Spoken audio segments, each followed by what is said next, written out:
Hello students. तो आज हम नर्सिंग के सेमेस्टर 2 के फर्स्ट यूनिट के बारे में स्टडी करने वाले हैं। Introduction to health care management. Okay, means हमारे एरिया में जो भी हेल्थ केयर मैनेजमेंट्स होते हैं उसके बारे में हम आज जानेंगे, जिसमें से 3 टाइप के मैनेजमेंट होते हैं: public health care system, private health care system and international health care models के बारे में आज हम जानेंगे। ओके, तो 3 मेन टाइप्स जो थे वो ऐसे कैटेगराइज किए। पब्लिक हेल्थ केयर सिस्टम में क्या होता है, गवर्नमेंट्स इसे फंड्स देती है और गवर्नमेंट ही इसे ऑपरेट करती है। जैसे कि हम हमारे एरियाज़ में देखते हैं गवर्नमेंट हॉस्पिटल्स, वो आते हैं पब्लिक हेल्थ केयर सिस्टम में। यहाँ पे जो फीस होती है वो बहुत ही कम होती है या फिर कुछ लोगों के लिए बहुत ही फ्री होती है। ओके, क्योंकि वो उस फीस को अफोर्ड नहीं कर सकते। जैसे कि यूके में नेशनल हेल्थ सर्विस, ऑस्ट्रेलिया में मेडिकेयर और इंडिया में आयुष्मान भारत अभी फ़िलहाल चल रहा है। ओके, एग्जाम्पल जो हमने देखा इंडिया में आयुष्मान भारत है वो इकोनॉमिकली वीकर सेक्शंस के लिए, ताकि वो क्या कर सके, फ्री मेडिकल ट्रीटमेंट जो है वो हॉस्पिटल्स में उनको मिल सके। ओके, जो पे नहीं कर सकते उनके लिए। अभी हम प्राइवेट हेल्थ केयर सिस्टम देखेंगे। ये जो है ना, ये प्राइवेट मीन्स कोई ऑर्गेनाइजेशन ये सिस्टम चलाती है, जो कि प्राइवेटली चलाती है। इसे फंड्स वगैरह ऑपरेट करने में गवर्नमेंट का कोई भी हाथ नहीं होता है। ये जो भी ऑपरेट होती है, इसका फंड्स जो भी होता है वो प्राइवेट एंटाइटीज़ मीन्स प्राइवेट जो लोगों ने जो उस हेल्थ केयर सिस्टम को स्टार्ट किया है वही उसको चलाते हैं। ओके, वही उसको चलाते हैं। जैसे कि यहाँ पे है प्राइवेट एंटाइटीज़। ओके, तो यहाँ पे पेशेंट जो है वो डायरेक्टली पे करते हैं या फिर वो इंश्योरेंस बेस्ड होते हैं। जो लाइफ केयर इंश्योरेंस वगैरह जिनके पास होता है वो ऐसे बेस्ड भी पेशेंट यहाँ पे आते हैं। यहाँ पे जो आपको ट्रीटमेंट मिलेगा वो बहुत ही जल्दी और बहुत ही स्पेशलाइज तरीके से मिलेगा, क्योंकि ये क्या है, प्राइवेट सेक्टर है। प्राइवेट सेक्टर में आपको कैसे जो भी चीज़ें अवेलेबल होनी चाहिए वो सब आपको मिलेगी और जल्द से जल्द ट्रीटमेंट मिलेगा। बट गवर्नमेंट सेक्टर में क्या होता है, चीज़ें जो होती है वो बाउंड्री में रहती है, क्योंकि अगर कोई अलग डिजीज़ आ गया, अलग केस आ गया, तो उस चीज़ों की मेडिकेशन से यहाँ लाने में टाइम लगता है। तो इसीलिए वहाँ पे आपका ट्रीटमेंट को टाइम लग सकता है। But private health care system में आपका ट्रीटमेंट जो है वो जल्द से जल्द हो जाता है।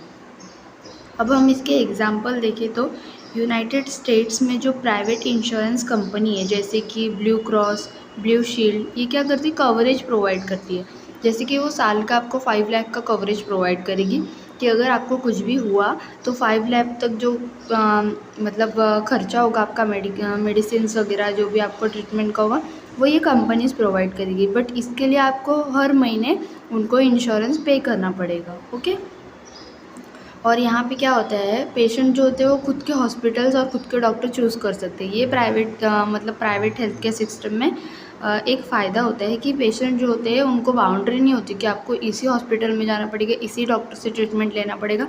वो कोई भी हॉस्पिटल में जा सकते हैं और कोई भी हॉस्पिटल से ट्रीटमेंट ले सकते हैं। अभी हम देखेंगे इंटरनेशनल हेल्थ केयर मॉडल्स, जिसमें आता है बेवरेज मॉडल, जो कि कहाँ है, यूके, स्पेन और स्कैंडिनेविया में। यहाँ पे गवर्नमेंट्स फंड्स प्रोवाइड करती है हेल्थ केयर सर्विसेज को। जैसे हमारे यहाँ गवर्नमेंट हॉस्पिटल्स होते हैं वैसे वहाँ पे ये बेवरेज मॉडल्स होते हैं। सेकेंड हम देखेंगे बिस्मार्क मॉडल, जो कि जर्मनी, जापान और फ्रांस में है। ये एक इंश्योरेंस बेस्ड सिस्टम है जहाँ का फंड्स जो है वो एम्प्लॉयज़ या एम्प्लॉयर्स ही पे करते हैं। Means health insurance based companies जो रहती है वो उनको पे करती है हॉस्पिटल्स को। ओके, जिसमें गवर्नमेंट का कोई भी हाथ नहीं होता है। नेक्स्ट हम देखेंगे नेशनल हेल्थ इंश्योरेंस मॉडल। ये क्या है, single pair system with government run insurance but private providers. इसमें कैसे होता है कि जो कंपनीज वगैरह होती है उसको गवर्नमेंट जो इंश्योरेंस गवर्नमेंट एक रूल्स बनाती है कि उनको गवर्नमेंट पे करेगी, और अगर इफ़ एम्प्लॉय को कोई प्रॉब्लम होगी तो वो एम्प्लॉय जब वो कंपनी का कार्ड वगैरह लेके जाएगा तो उस हॉस्पिटल को वो कंपनी पे करेगी। बट कंपनी को पे करने के लिए गवर्नमेंट ने ऑलरेडी फंड्स दिए हुए हैं। Okay, out of pocket model, जो कि क्या होते हैं, डेवलपिंग कंट्रीज़ में अभी ज़्यादातर ये हो रहे हैं। इसमें क्या होता है, इंडिविजुअल्स जो होते हैं उनको जैसी ज़रूरत है वो खुद के लिए वैसा ही पे करेंगे। उनको जैसी सर्विसेज चाहिए उनको खुद के लिए वैसा पे करना पड़ेगा। जैसे कुछ इंडिविजुअल्स को डीलक्स रूम्स वगैरह चाहिए होते हैं, कुछ इंडिविजुअल्स को बहुत सेपरेट रूम चाहिए होते हैं, उनको ज़्यादा सर्विसेज चाहिए होती है, तो इस हिसाब से अपना पे खुद से करते हैं। ओके, एग्ज़ाम्पल अगर हमने लिया तो कनाडा की गवर्नमेंट जो है ना वो एसेंशियल हेल्थ सर्विसेज के लिए पे करती है। बट अगर पेशेंट को विजन मतलब आइज़ चेकअप के लिए जाना है या डेंटल केयर के लिए जाना है, तो ये सब ट्रीटमेंट मीन्स जैसे कि रेगुलरली उसको रूटीन चेकअप्स के लिए जाना है, तो ये सब चेकअप्स के लिए गवर्नमेंट पे नहीं करती, तो उसके लिए वो इंडिविजुअल खुद का खुद पे करते हैं। और खुद के खुद अगर उनको ये डेंटल हॉस्पिटल में जाना है तो वो यहाँ जाएंगे, ये डेंटल क्लिनिक में जाना है तो वो वहाँ जाएंगे, वो उनके चॉइसेस के ऊपर डिपेंड करता है। बट यहाँ की गवर्नमेंट जो है वो एसेंशियल हेल्थ सर्विसेज के लिए ही आपको पे करेगी, बाकी के लिए नहीं करेगी। ओके, अभी हम देखेंगे role of health care managers, जिसकी हेल्थ केयर मैनेजर्स की रिस्पॉन्सिबिलिटी क्या क्या होती है, उसके रोल्स क्या क्या होते हैं। हमारे हॉस्पिटल में जो मैनेजर्स होते हैं, हेल्थ केयर मैनेजर्स, उनका क्या काम होता है। ओके, तो फर्स्ट उनका काम होता है एडमिनिस्ट्रेटिव लीडरशिप, मीन्स हमारे डे में कितने ऑपरेशंस हुए, हमारे आज डे का बजट क्या था, कितना इनकम आया, कितना हमारा पैसे लॉस मतलब आउटकम गया, हमारे स्टाफिंग कितने हैं, हमारे स्टाफिंग ने कैसे वर्क किया, कौन क्या वर्क कर रहा था, वो सब देखने का काम उसका है। मीन्स एक लीडरशिप वो करता है। ओके, सेकेंड हम देखेंगे पॉलिसी इम्प्लीमेंटेशन, मीन्स जो भी चीज़ें हमारे हॉस्पिटल में हो रही है वो लीगली और एथिकली प्रॉपर है या नहीं, वो एथिकल गाइडलाइंस को फॉलो कर रहे हैं या नहीं, वो सब उनको देखना चाहिए। वो सब देखने का काम हेल्थ केयर मैनेजर का है। रिसोर्स मैनेजमेंट मीन्स जो भी इक्विपमेंट है वो प्रॉपर वर्क कर रहे हैं या नहीं कर रहे, अगर किसी चीज़ की और ज़रूरत लग रही है तो उस चीज़ को मंगाना, कोई चीज़ अगर ख़राब हो गई है तो उस चीज़ को देखना, उसको मैनेज करना, और हमारे हॉस्पिटल का इंफ्रास्ट्रक्चर कैसा है वो देखना, कहीं पंखे वगैरह ख़राब तो नहीं है, कहीं लाइट्स वगैरह ख़राब तो नहीं है, कहीं क्लीनलीनेस प्रॉपर है ना हर जगह पे, वो सब देखने का काम उनका होता है। हमारे जो भी स्टाफ्स है वो भी वर्क कर रहे हैं या नहीं, जो भी मतलब मावशी वगैरह है वो क्लीन करने का जो जिनका काम है वो क्लीन कर रहे हैं कि नहीं ठीक से, वो सब देखने का काम हेल्थ केयर मैनेजमेंट का होता है। पेशेंट केयर कोऑर्डिनेशन मीन्स अगर पेशेंट को जो जैसी सर्विसेज चाहिए उसे वैसी सर्विसेज मिल रही है या नहीं, पेशेंट सेटिस्फाई है या नहीं, वो पूछने का काम भी हेल्थ केयर मैनेजर का है। ओके, इफ़ जैसे कि हम पेशेंट आता है तो उसका डाटा रिकॉर्ड करते हैं फाइल्स वगैरह में, तो वो डाटा को हमें मतलब डिजिटली भी हमें ये करना चाहिए, रिकॉर्ड करके रखना चाहिए। इफ़ अगर कभी इश्यू हुआ और हमें हार्ड कॉपी वगैरह नहीं मिले तो हमारे पास सॉफ्ट कॉपी अवेलेबल होनी चाहिए उस पेशेंट के डिटेल्स की।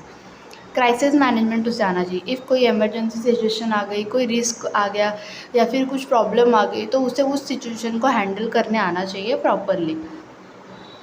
एसेंशियल स्किल क्या होती है हेल्थ केयर मैनेजर की, उसमें क्या क्या चीज़ें चाहिए होती है ज़रूरत की, उसमें लीडरशिप होनी चाहिए, डिसीजन मेकिंग होनी चाहिए। ओके, उसको कम्युनिकेशन प्रॉपर होना चाहिए, उसका इंटरपर्सनल स्किल्स अच्छा होना चाहिए, मीन्स पेशेंट से बात करने का तरीका, स्टाफ से बात करने का तरीका, डॉक्टर्स से बात करने का तरीका अच्छा होना चाहिए, तभी उसको वो ज़रूरत है उसके स्किल्स में। प्रॉब्लम सॉल्विंग होना चाहिए, क्रिटिकल थिंकिंग मीन्स अगर ये प्रॉब्लम आ गई तो इस प्रॉब्लम को हम कैसे सॉल्व कर सकते हैं, उसे ये आना चाहिए सॉल्व करने। फाइनेंशियल और रिसोर्स मैनेजमेंट, जो भी चीज़ें है या नहीं वो कैसे मैनेज हो रही है, फाइनेंस कितना हो रहा है, वो सब देखने का काम उसका है। हेल्थ लॉ एंड एथिक्स के बारे में उसे जानकारी होनी चाहिए कि ये जो भी चीज़ें हो रही है एथिकली, ये लॉ के हिसाब से प्रॉपर है या नहीं, उसे ये सब चीज़ें मालूम होनी चाहिए। Okay, a hospital administrator ensures that patient care runs smoothly by overseeing the nursing staff, coordinating with doctor, ensuring compliance with medical regulation। Nurses से काम बरोबर करवाना, पेशेंट केयर को प्रॉपरली रन करवाना, डॉक्टर से कोऑर्डिनेट करना और मेडिकल रेगुलेशंस के साथ सब कुछ करना, वो सब उसका काम होता है। ये स्किल्स उसमें ज़रूरी है। अभी जैसे हमने देखा था कि public health care system, private health care system और इंटरनेशनल हेल्थ केयर सिस्टम, वैसे ही हेल्थ केयर डिलीवरी जो मॉडल्स होते हैं उनको 3 पार्ट में डिवाइड कर दिया गया है। ओके, जैसे वो प्राइवेट सेक्टर थे, प्राइवेट सेक्टर को ही 3 पार्ट में डिवाइड कर दिया गया है, प्राइमरी केयर में, सेकेंडरी केयर में और टर्शरी केयर में। प्राइमरी केयर में जो छोटे मोटे क्लिनिक्स आते हैं, फैमिली डॉक्टर्स आते हैं, उसको हम बोलते हैं। मीन्स अगर एक पेशेंट को कभी भी कुछ भी प्रॉब्लम हो रहा है छोटा मोटा, तो वो पहले क्लिनिक्स में ही जाएगा, वो डायरेक्टली एक मल्टी स्पेशलिटी या फिर एक बहुत ही एडवांस हॉस्पिटल में नहीं चला जाएगा, वो पहले छोटे मोटे क्लिनिक्स में जाएगा। और जब वो छोटे मोटे क्लिनिक्स में जाएगा तो वहाँ के डॉक्टर्स क्या करेंगे, उस डिज़ीज़ को प्रिवेंट करने की कोशिश करेंगे, अर्ली डायग्नोसिस हो जाएगा, कोई भी अगर बड़ी डिजीज़ है तो उसका मीन्स वो इस पे फोकस करते हैं। ओके, जैसे कि एक पेशेंट जो है वो एनुअल चेकअप्स के लिए डॉक्टर के पास जाता है, वैक्सीनेशन के लिए डॉक्टर के पास जाता है, तो ये एक प्राइमरी केयर में आ जाता है। सेकेंडरी केयर में हम बोल सकते हैं स्पेशलाइज सर्विसेज मिलेंगी आपको हॉस्पिटल्स में और स्पेशलिस्ट के पास, जैसे कि surgeries, diagnostic imaging, specialise consultations. Means अगर आपको कोई इश्यू हो रही है, अगर आपको कुछ प्रॉब्लम हो रहा है, तो आप एक मल्टी स्पेशलिटी हॉस्पिटल में जाओगे, एक स्पेशलिस्ट हॉस्पिटल में जाओगे, जहाँ पे आपकी सर्जरीज होगी, जहाँ पे आपका x-ray, CT scan, MRI, blood test, ये सब होगा। ओके, जैसे कि एक पेशेंट को किडनी स्टोन डायग्नोस हुआ है, तो वो मतलब एक क्लिनिक में गया, जहाँ के क्लिनिक ने उसे डायग्नोस किया कि इसे किडनी स्टोन की प्रॉब्लम है, तो वो उसे एक यूरोलॉजिस्ट के पास रेफ़र करेगा। मीन्स जो उस डिजीज़ के स्पेशलिस्ट डॉक्टर है, उसके पास उसको वो भेजेगा कि आप आगे के ट्रीटमेंट के लिए उनके पास जाइए। अभी हम देखेंगे टर्शरी केयर। टर्शरी केयर में जैसे कि बहुत हाईली स्पेशलाइज्ड केयर और एडवांस केयर, जैसे organ transplant, neuro surgery, oncology treatment. Means एक पेशेंट को कैंसर डिटेक्ट हो गया है, तो उसे वो कैंसर के डॉक्टर, स्पेशलिस्ट डॉक्टर के पास ही जाना पड़ेगा और कैंसर के हॉस्पिटल्स में ही जाने पड़ेंगे। अगर आपका कोई ऑर्गन डैमेज हो गया है, तो आपको उस हॉस्पिटल में जाना होगा जहाँ पे वो ऑर्गन का ट्रांसप्लांट ईजिली होगा। इफ़ आपको ब्रेन में, स्पाइनल कॉर्ड में कोई इशू हो गया, तो आपको न्यूरो सर्जन के पास ही जाना पड़ेगा। तो ये सब जो स्पेशलिस्ट डॉक्टर आए हाईली एडवांस ट्रीटमेंट के लिए, ये टर्शरी केयर में आते हैं, जिसमें बहुत बड़े बड़े हॉस्पिटल्स या मेडिकल रिसर्च सेंटर्स भी अवेलेबल होते हैं। इफ़ एक पेशेंट को कैंसर ट्रीटमेंट हुआ है, तो केमोथेरेपी के लिए उसे एक स्पेशलाइज्ड कैंसर हॉस्पिटल में ही जाना पड़ेगा। ओके, अभी हम regulatory environment in health care देखेंगे। मीन्स लीगल और एथिकल इश्यूज़ क्या क्या हो सकते हैं हमारे हॉस्पिटल्स में। Okay, healthcare operates within a strict legal framework to ensure safety, fairness and compliance. Key regulatory exceptions are okay, means properly safely सब कुछ होना चाहिए, सारे पेशेंट को फेयरली ट्रीट करने चाहिए और सारे रूल्स और रेगुलेशन फॉलो होने चाहिए। लीगल रेगुलेशंस में क्या क्या आते हैं, जो भी हमारे प्रोफेशनल है या फिर जो भी हमारे हॉस्पिटल्स हैं, उनको लीगल और एक्रेडिशन, उनके पास लाइसेंस होना चाहिए, उनके पास एक्रेडिशंस होना चाहिए कि ये प्रॉपरली वर्क करते हैं। वहाँ पे कोई भी मेडिकल नेग्लिजेशन नहीं होना चाहिए किसी भी पेशेंट राइट का। मीन्स अगर वो पेशेंट का राइट है कि उसे ट्रीटमेंट इतने से इतने टाइम में मिलना चाहिए, तो मिलना ही चाहिए, उसमें कोई भी नेग्लिजेंस नहीं होना चाहिए। जैसे कि डाटा प्रोटेक्शन ऐप होता है HIPAA USA में और PDPB इन इंडिया में। ये सब क्या है, एक्रेडिशन प्रोवाइड करते हैं उस हॉस्पिटल्स को कि ये प्रॉपरली लीगली जो भी है वो सब कुछ सही कर रहे हैं। ओके, जैसे कि इंडिया में NABH जो है वो एक्रेडिशन प्रोवाइड करती है कि ये हेल्थ केयर सिस्टम जो है वो क्वालिटी मेंटेन करके, क्वालिटी स्टैंडर्ड्स को मेंटेन करके ही वर्क कर रहा है। अभी हम एथिकल कंसिडरेशन में अगर देखेंगे, तो यहाँ पे क्या होता है, पेशेंट की कॉन्फिडेंशियलिटी को मेंटेन करके रखना होता है। पेशेंट को अगर कोई सर्जरी में जा रहे हैं, तो उसे पहले सब कुछ रिस्क बता देने पड़ते हैं, पेशेंट के कंसेंट के साथ ही हम वो सर्जरी कर सकते हैं। मेडिकल एथिक्स में क्या होता है, बेनिफिशियंस, नॉन मालफिशियंस, ऑटोनॉमी एंड जस्टिस। मतलब हमारे जो भी पेशेंट है उनको सारे ट्रीटमेंट अच्छे से मिलने चाहिए, पेशेंट को बेनिफिट होना चाहिए, पेशेंट के साथ कोई भी भेदभाव नहीं होना चाहिए, पेशेंट को सारे रिस्क जो भी है वो पता होने चाहिए, क्या प्रॉब्लम होगा क्या नहीं हो सकता, और पेशेंट के साथ जस्टिस होनी चाहिए। मीन्स ऐसा नहीं कि ये बहुत हाई मतलब एडवांस पेशेंट है, ये बहुत रिच पेशेंट है तो इसको अलग ट्रीटमेंट, वो पुअर पेशेंट है तो उसको अलग ट्रीटमेंट, नहीं। सबको जस्टिस, सबके साथ इक्वालिटी से ही काम होना चाहिए। पेशेंट के जो भी एथिकल डिलेमास होंगे उसको प्रॉपरली मेंटेन करना। मीन्स अगर पेशेंट को लग रहा है कि नहीं ये प्रॉपरली वर्क नहीं हो रहा है, तो आपको उसको मेंटेन करने आना चाहिए, उसको बताने आना चाहिए कि नहीं ये इस तरह से वर्क करेगा, ये ऐसे वर्क करेगा। ओके, जैसे कि मीन्स एथिकल डिलेमास में आप ये बता सकते हो कि अगर एक पेशेंट को HIV हुआ है, तो हमें उस चीज़ को कॉन्फिडेंशियली रखना पड़ता है, लेकिन हमें हॉस्पिटल के स्टाफ्स को बताना पड़ता है ताकि वो क्या कर सके, एक्स्ट्रा केयर कर सके उस पेशेंट के अकॉर्डिंग। ओके, तो क्या होता है, ये एक एथिकल डिलेमास हो जाता है कि यहाँ पे एक एथिक्स ब्रेक हो रहे हैं, पर वो ब्रेक होना ज़रूरी है क्योंकि वो लोगों को सेफली रखने के लिए ज़रूरी है, वरना एक HIV पेशेंट की वजह से सबको वो स्प्रेड हो सकता है। ओके, अभी हम इम्पोर्टेंस देखेंगे क्वालिटी मैनेजमेंट का। एक हेल्थ केयर सर्विस में हर क्वालिटी मैनेज होनी चाहिए, प्रॉपरली मैनेजमेंट होनी चाहिए, तो उसका इम्पोर्टेंस क्या है वो हम देखेंगे।